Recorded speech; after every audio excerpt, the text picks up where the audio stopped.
Oman প্রবাসী বাহারুদ্দিন বলে, এইদিকে আমার পরিবারের ৭ জন মারা গেছে। এইটা নাকি গাড়ির মালিকের কোনো বিষয় না। গাড়ির মালিক বলে কার কি হয়ে যাচ্ছে যাক, তাতে আমার কোনো যায় আসে না।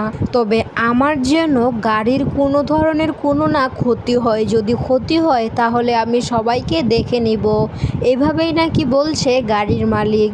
এইদিকে ড্রাইভারকে খুঁজে পাওয়া যাচ্ছে না। ড্রাইভারের পরিবারের সাথে কথা বলে জানা যায়, ড্রাইভার নাকি তার পরিবারের সাথেও যোগাযোগ করেনি। ড্রাইভারের সম্পর্কে যখন তার পরিবারকে জিজ্ঞেস করা হয়, তখন ড্রাইভারের ৩য় নাম্বার ভাবি ও ড্রাইভারের মা বলে তাদের সন্তান ভীষণ ভালো ছিল, কোনো ধরনের নেশা করতো না, তার ব্যবহার আচার আচরণ সমস্ত কিছুই নাকি ভালো ছিল, তার মধ্যে কোনো ধরনের কোনো খুঁত ছিল না। তাহলে এত ভালো যদি সে ছিল, তাহলে সে ড্রাইভার হিসেবেও ভালো। তবে এমনটা কেন হলো? সত্যি কি তারা তাদের ছেলেকে নিয়ে সত্য কথা বলছে, নাকি তাদের ছেলেকে বাঁচানোর জন্য কোনো কিছু আড়াল করছে?